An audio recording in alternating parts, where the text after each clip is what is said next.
Brown University, Mr. President.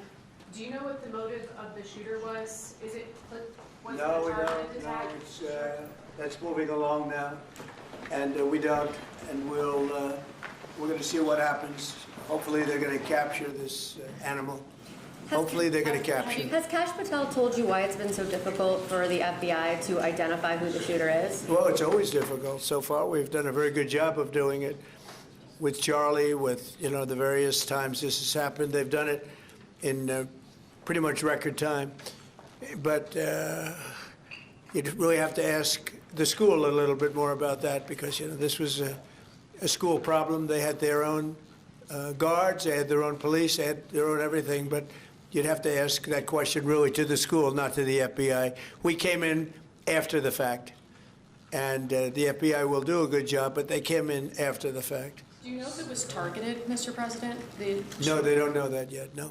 Sir, on the issue of drugs, is it accurate that you are considering an executive order to reclassify marijuana under the control? We are considering that, yeah. Okay. Are you planning? Because a lot of people want to see it, the reclassification, because it leads to tremendous amounts of research that can't be done unless you reclassify. So we are looking at that very strongly.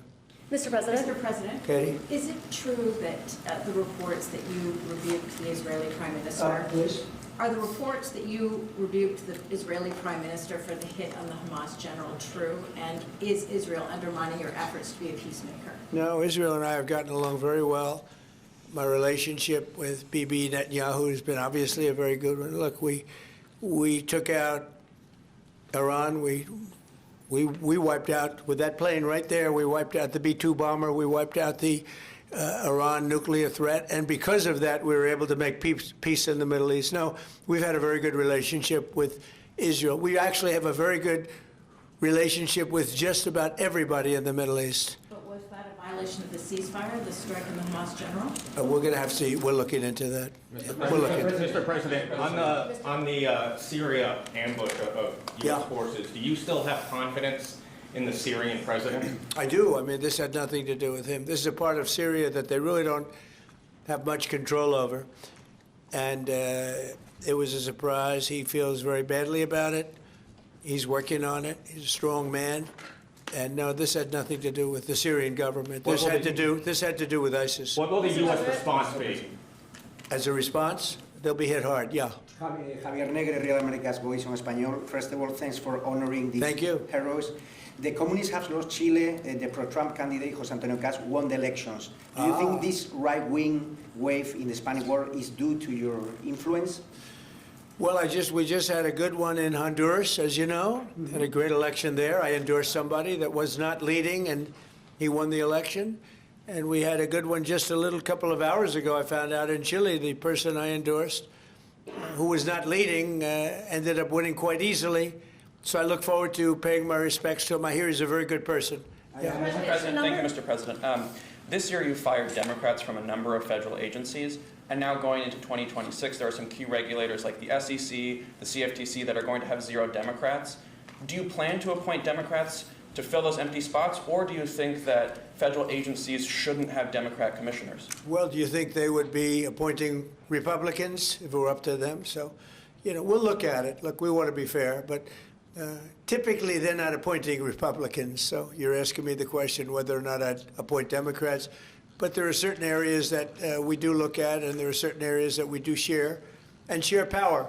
And I'm open to that, please. Mr. President, a number of Republicans have denounced your statement on Truth Social after the murder of Rob Reiner. Do you stand by that post? Well, I wasn't a fan of his at all. He was a deranged person as far as Trump is concerned. He said he knew it was false. In fact, it's the exact opposite, that I was a friend of Russia, controlled by Russia. It was the Russia hoax. He was one of the people behind it. I think he hurt himself in career-wise. He became like a deranged person, Trump derangement syndrome. So I was not a fan of Rob Reiner at all, in any way, shape, or form. I thought he was very bad for our country, yeah. Blue slips, Mr. President. Leader Thune doesn't seem like he wants to get rid of blue slips. Will there be consequences for the Senate if they Well, I think they should get rid of blue slips because as a Republican president, I am unable to put anybody in office having to do with U.S. attorneys or having to do with judges In other words, if you have one, not two, you don't need two, just one. If you have one Democrat senator, where we have a lot of them, you have one Democrat senator in a state, it is not possible to appoint, because of blue slips, a judge. It's not possible to appoint a U.S. attorney. You see that happening. And I think it's a disgrace. I think blue slips are a disgrace. They've long since, they should not be relevant anymore. This is a different world than it was 15, 20 years ago. You know, that was a gentleman and gentlewoman world. This is a little bit different, unfortunately. Yeah, please. Mr. President, what do you want to see Congress do this week as it relates to health care and the expiring ACA? Yeah, that's a good question. I'd like to see the people get the money. I'd like to see all of the money that's going to the Democrat insurance companies. You know, the insurance companies are making a fortune. They're up 1,700% and more. And they're taking in hundreds and hundreds and hundreds of billions of dollars, even trillions of dollars. And Obamacare gives you terrible health care. Just so you understand, Obamacare was set up, and I said it right from the beginning, for the benefit of the health insurance companies, of the insurance companies. They're making billions and billions of dollars. Their stock is through the roof. I don't want to give them anything. I want all money going to the people and let the people buy their own health care. It'll be unbelievable. They'll do a great job. They'll get much better health care at a much lower cost. Sir,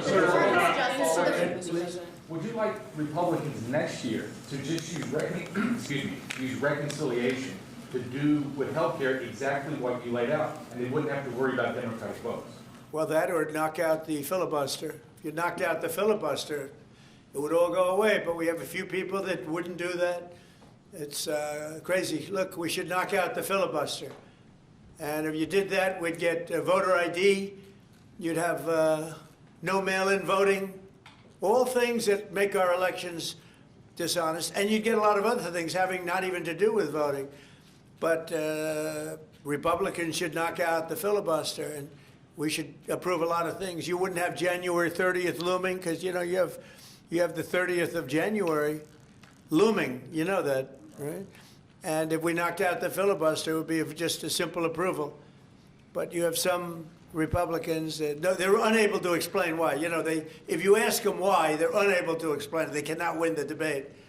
But they should knock out the filibuster. And frankly, they should get rid of the blue slips too, yeah. Mr. President, the Democrats won Miami, where you won the election 1 year ago. Do you think it's because of the Hispanic media like Telemundo that are publishing fake news about the ICE operations? How do you plan to win back those votes for midterms? Yeah, well, I won that whole election. And, you know, it's interesting. When I'm not running, we don't do as well. Yeah. And I'm going to try and get that changed for the midterms. But we did have a big win in Tennessee, as you know. Matt Van Epps had a big win in Tennessee against a very strong candidate, attractive candidate, who a lot of people thought would do very well, and Matt won by a lot, and I won Tennessee by a real lot. You know, we had a great election. We won every single swing state. We won the popular vote. We won everything, and there's a thing that they have now, districts, which is a big deal. I think in a way it's the most important stat from the standpoint of, you know, looking at numbers accurately. So out of thousands of districts, I won 2,750 versus 525. Think of that, 2,750 versus 525. It was great. That's why the map, when you see a map of the election, it's all red, other than two little narrow lines on the other side, please. Sir, Jimmy Lai was convicted today in Hong Kong. Do you have any reactions? I feel so badly. I spoke to President Xi about it, and I asked to consider his release. He's not well. He's an older man, and he's not well. So I did put that request out. We'll see what happens. Okay? Yeah, please, Katie. Question about Ukraine. Now that the meetings in Berlin have wrapped up with Zelensky, right, is there a timetable for going to Moscow? Is a delegation going? Well, I think that the delegation is largely there right now, actually. They're in Europe, and they met with those people that I called out before, the various countries, plus some others. They want to see it end, Katie. They want to see it end. I want to see it end. They want to see it end. I actually think that President Putin wants to see it end. You know, I've had good talks. We've had good talks with Russia. And I think they'd like to get back to a more normal way of life. Mr. President, follow up there. An Article 5-like deal seems to be emerging without NATO membership for Ukraine. If such a security guarantee is offered, what incentive is there for Ukraine to give up any sort of territory? Well, look, you have, they've already lost the territory, you know, to be honest. I mean, the territory is lost. But in terms of security guarantee, we're working with Europe on it. Europe would be a big part of that. And we're working on the security guarantee so the war doesn't start up again. We don't want to have a war start up again. You know, as I said, with Thailand and Cambodia, two people I get along with great. And I dealt with them, and I called them, and I said, look, fellas, you got to relax. You got to take it easy. They lost. You know, they started the war again, and I got it ended. And things like that are going to happen, war. There's nothing pretty about war, nothing good, and there's nothing you can do to predict what's going to happen.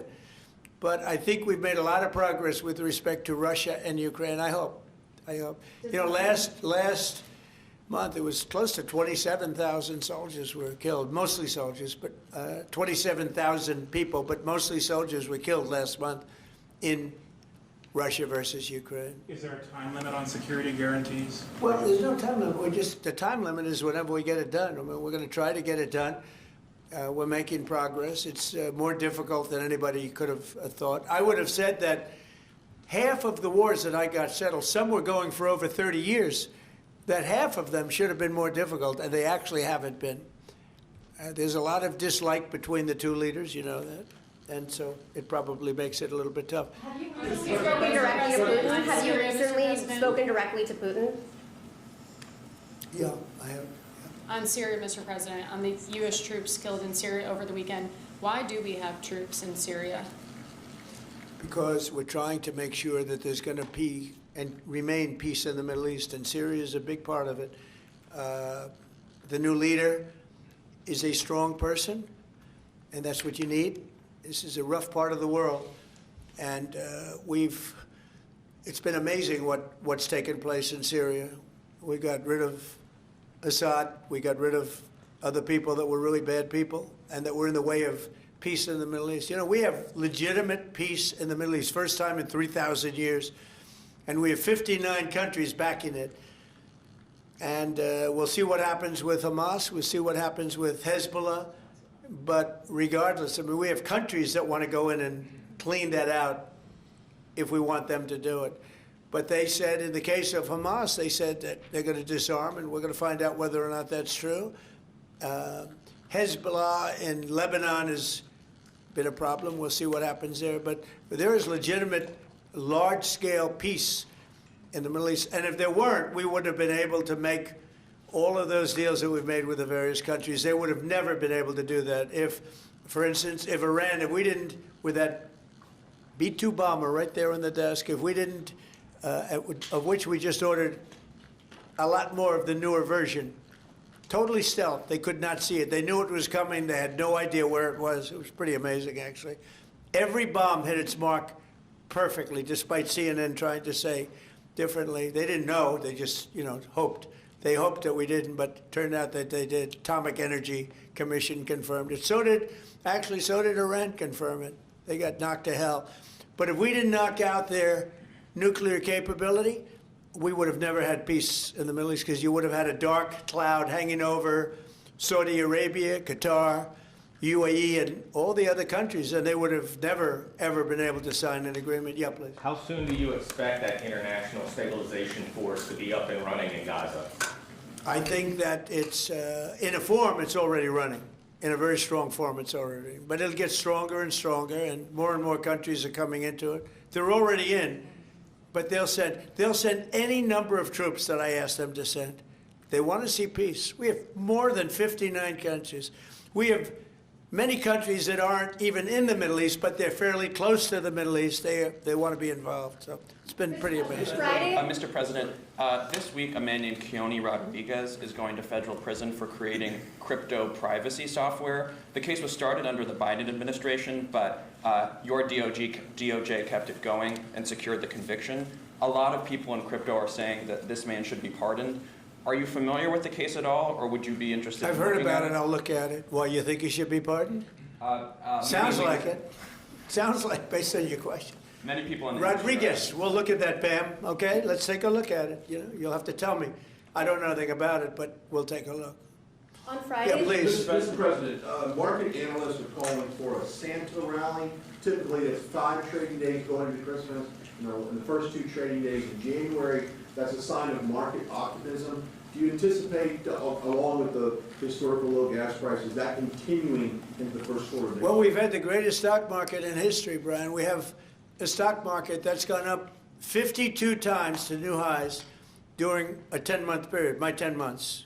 You know, my first 10 months, we set a record. 52 days, we had the highest stock market in history, including a day ago. And I didn't look today. Maybe it's up today, I don't know. But we had 52 altogether, and there's never been anything like it. And the reason are the tariffs have brought vast amounts of wealth into our country. That countries that have taken our car companies, those car companies are all coming back. The AI is coming at levels that nobody's ever seen before. That's going to be a massive industry. Without the tariffs, we wouldn't have that. Chips are coming in, chip companies are coming in from Taiwan and other places, but mostly from Taiwan, which has almost 100% of the market. And we're now making chips, and we're not paying anything. It's not the CHIPS Act where they give billions of dollars to companies and then they just take the money and they run. That was under Biden. The fact that I set tariffs up and that if they don't make their chips here, they have to pay a big tariff. In order to send them into the U.S., they have to be here. You know, tariffs really work, in my opinion, almost only in the United States. They've been used against us successfully because we had presidents that had no clue. But tariffs really work. We have taken in hundreds of billions of dollars with tariffs, and more importantly, we've taken in countries and companies where, and even countries have sent their car-making people into the United States in order to avoid paying tariffs. And they'll build a plant and they'll hire our people to make the cars. But we now have, as you know, Toyota just approved $10 billion in manufacturing plants in the United States using our people. Without tariffs, none of that would have happened. Tariffs have given us great national security. There's nothing like what's happened in the last 10 months. Tariffs have given us tremendous national security and tremendous wealth. Thank you all very much. Thank you.